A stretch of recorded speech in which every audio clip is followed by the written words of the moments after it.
What's up, my self-quarantining crew? Today's topic, cake balls. Where did red velvet cake come from? Why are cake balls a thing?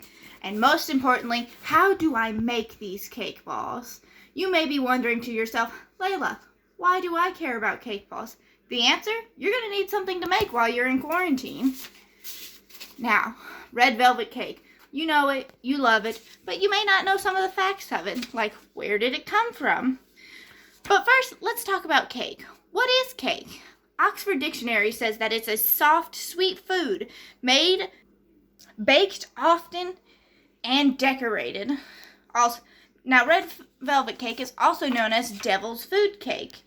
And the recipe appeared in 1902, and by 1913, it was appearing everywhere. Fast forward to the 1940s.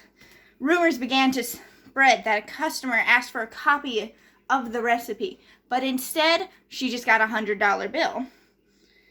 And as revenge, she decided to get the recipe everywhere and made sure everybody knew it. Now, fast forward to the 70s again. The cake began to fade from popularity because apparently people thought that red dye was linked to cancer. Now, why are cake balls and cake pops so well loved?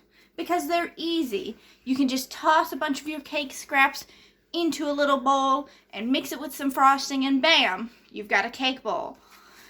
And why do children love them so much? You can just pop them in your mouth. You can make them big, small, tiny, large. But where did they come from?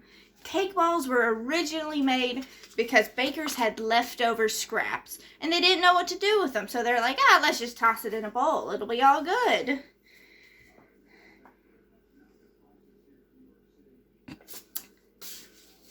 Now, let's talk about how to make cake balls. First off, you have to have yourself a cake. Red velvet, specifically. Now, I pre-made mine. I pre-prepared this. So you may be wondering, how do I make it myself, Layla? The answer? Get yourself a box of Betty Crocker. Not sponsored. So for this recipe, you need 1 1/4 cup of water, 1/2 cup of vegetable oil, and 3 eggs. I baked my cake in a 13x9 for 30 minutes. It's moist, it's delicious, and it's cool. That is exactly what you need. And we also have cream cheese frosting. This is whipped, also Betty Crocker, not sponsored again. So what you're going to do is you're going to take you're going to take the cake. And you're going to grab it. Make sure you wash your hands, as I did before this. Just plop it in the bowl. Plop the whole thing in there.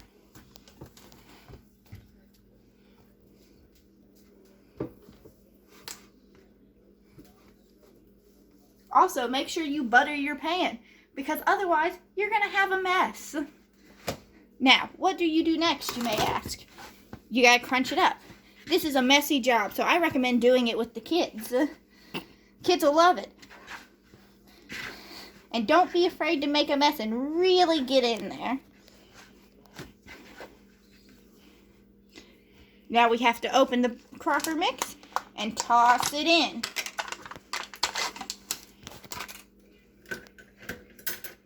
Grab yourself a spoon. Plop a big heaping spoonful in there. I don't really do measurements because you got to do it to your taste, you know? So you mix it all together. Just go do.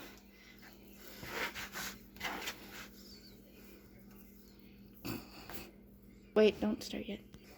It's starting.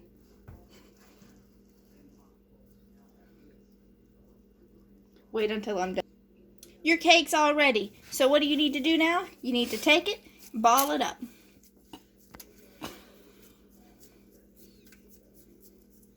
Bam! You got yourself a cake ball. You want a bigger one? You make a bigger one. Just grab an extra amount.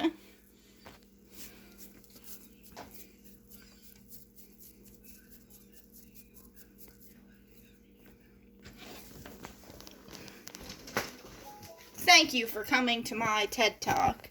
And I hope you all have a nice, self-isolating, and sweet day.